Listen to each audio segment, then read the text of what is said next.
राधे राधे दोस्तों, कैसे हो आप सब। उम्मीद है अच्छे होगे। मैं भी बहुत बढ़िया हूँ। स्वागत है आपका आपके अपने YouTube चैनल में स्टार्ट विद आदित्य में। दोस्तों, आज हमारी जीएस का 5वां लेक्चर होने वाला है। तो माफ करिएगा दोस्तों, बीच में क्लास नहीं आ पाई क्योंकि इसके लिए नोट्स बनाने पड़ते हैं।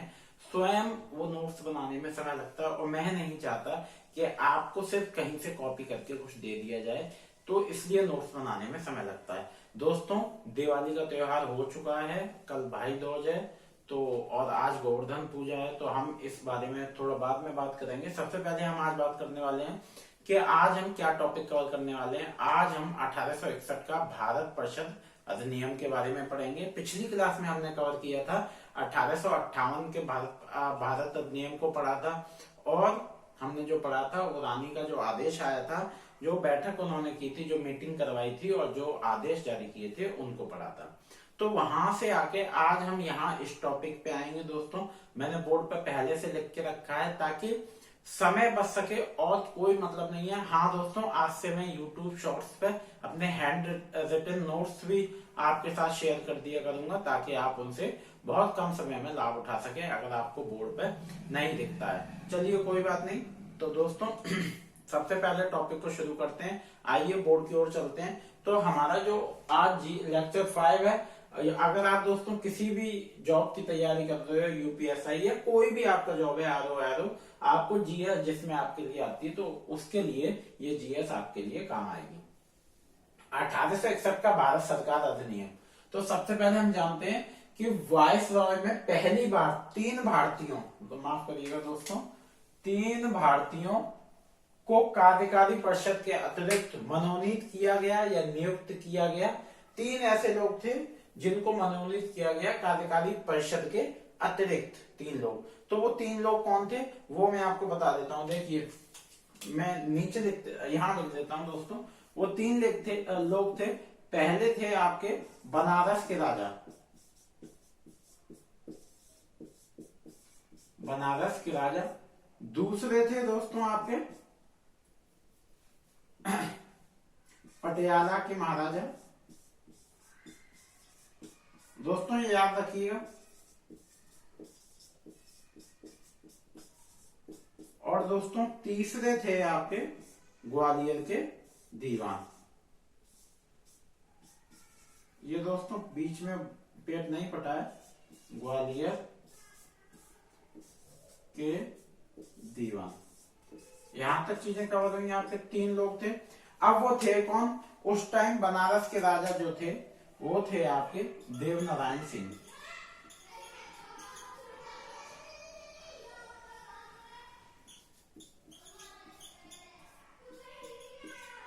आपके थे देवनारायण सिंह। और पटियाला के महाराजा जो थे वो थे नरेंद्र सिंह।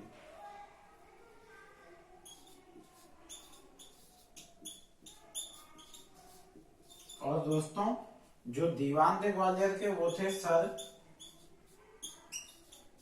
दिनकर राव। तो यहाँ पे दोस्तों ये जो 3 लोग थे, ये कार्यकारी परिषद के अतिरिक्त इन 3 लोगों को नियुक्त किया गया था। बनारस के राजा देवनारायण सिंह, पटियाला के महाराजा नरेंद्र सिंह और ग्वालियर के दीवान सर दिनकर राव। तो ये पहला पॉइंट हमारा क्लियर हो गया कि 3 लोगों को कार्यकारी परिषद के, भारतीय 3 लोगों को मनोनीत किया गया। वो 3 लोग थे बनारस के राजा, पटियाला के महाराजा, ग्वालियर के दीवान देवनारायण सिंह, नरेंद्र सिंह और सर दिनकर राव।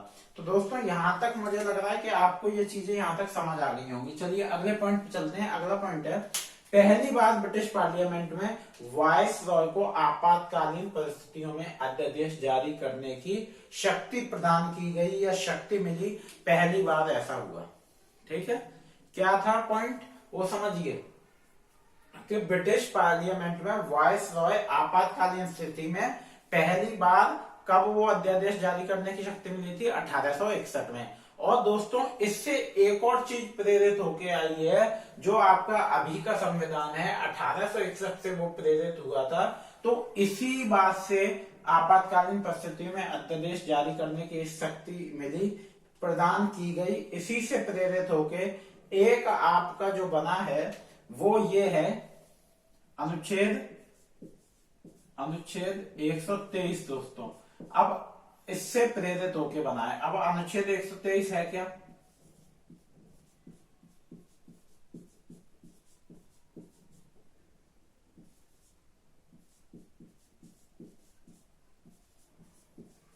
अनुच्छेद 123 है क्या, माफ करिएगा दोस्तों राइटिंग बहुत खराब आ रहा है। अनुच्छेद 123 है कि राष्ट्रपति के अनुपस्थिति में भी वो अध्यादेश जारी कर सकते हैं। तो ये जो हमारा संविधान है वो कहीं ना कहीं इन एक्टों से, इन अधिनियमों से प्रेरित हुआ है। अगले पॉइंट की ओर चलते हैं दोस्तों। अगला पॉइंट है, इस अधिनियम के द्वारा बंबई तथा मद्रास प्रांतों की विधान परिषद की विधि बनाने तथा संशोधन करने का शक्ति प्रदान की गई या अधिकार प्राप्त हुआ। किंतु दोस्तों एक बात याद रखिएगा, एक सेकंड में इसको रफ कर देता हूं। हाँ, शक्ति प्रदान की गई, लेकिन इसमें एक शर्त, एक और चीज थी। क्या थी कि ना शक्ति प्रदान की गई, हालांकि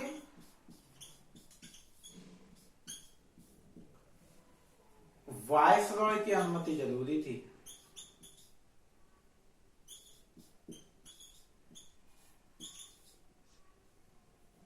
वायसरॉय की अनुमति जरूरी थी। इन्हें शक्ति तो मिल गई थी, लेकिन वायसरॉय की अनुमति जरूरी थी। जब तक वायसरॉय उस पर साइन ना करे या अनुमति ना दे, तब तक वो विधान परिषदों की विधि बनाने को मंजूरी, तब तक वो विधि मानी नहीं जाएंगी। दोस्तों अब अगला पॉइंट पढ़ने से पहले मैं आपसे ये कहना चाहूंगा,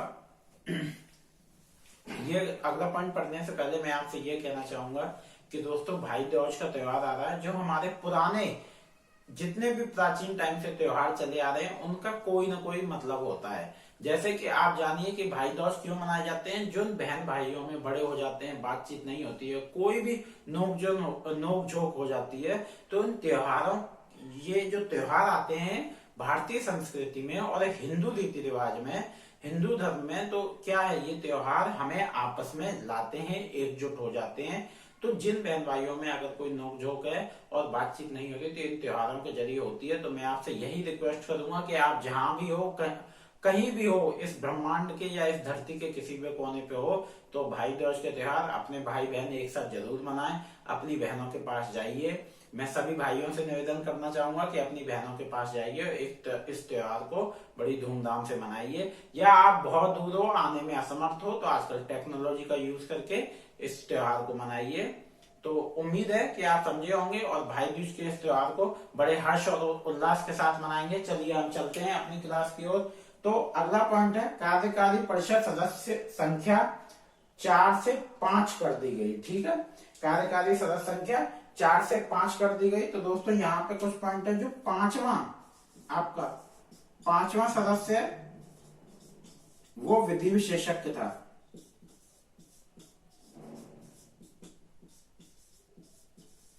विधि विशेषज्ञ। और जो छठवां था वो दोस्तों, यहां लिख देता हूं मैं, माफ करिएगा, छठवां सदस्य सामाजिक कार्य। ये जो निर्वाह करेगा वो सामाजिक कार्य का करेगा। तो यहाँ दोस्तों आपके हो गए पॉइंट क्लियर। तो ये 2 पॉइंट और आपके एक्स्ट्रा हैं कि कार्यकारी समिति और 5वां और 6वां। और जो 3 नाम मैंने बताए थे कि वो 3 लोगों को किसको नियुक्त किया गया था।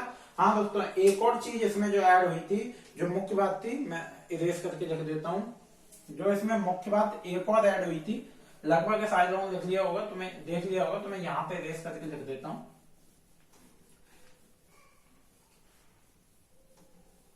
मद्रास, बंबई और कलकत्ता, इसके बारे में दोस्तों।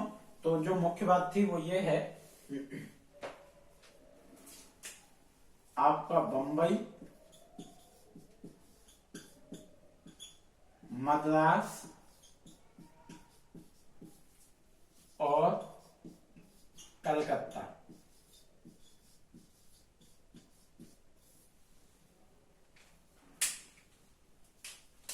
में उच्चतम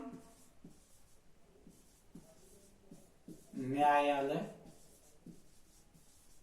की स्थापना हुई।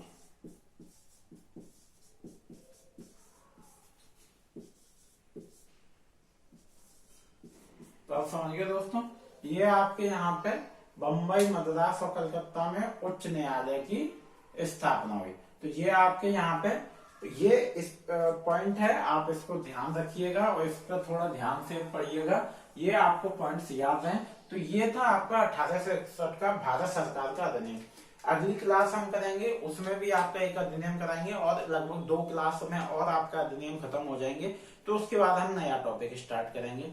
और लगभग है, मुझे लगता है कि आपको क्लास समझ आ रही होगी। अगर आपको नहीं समझ आ रही होगी, हाँ मैं थोड़ा वीडियो की समस्या है कि आवाज की समस्या है, वीडियो इतनी साफ नहीं आ पाती है, आवाज उतनी साफ नहीं आ रही है। लेकिन दोस्तों जैसे आप सहयोग कर रहे हैं ऐसे आप सहयोग करते रहेंगे तो मुझे उम्मीद है कि एक दिन आपके लिए वीडियो और आवाज दोनों बहुत अच्छी क्वालिटी की आएंगी।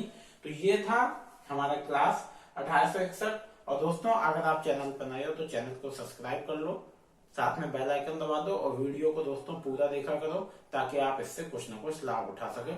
मिलते हैं अगली क्लास में। राधे राधे, धन्यवाद।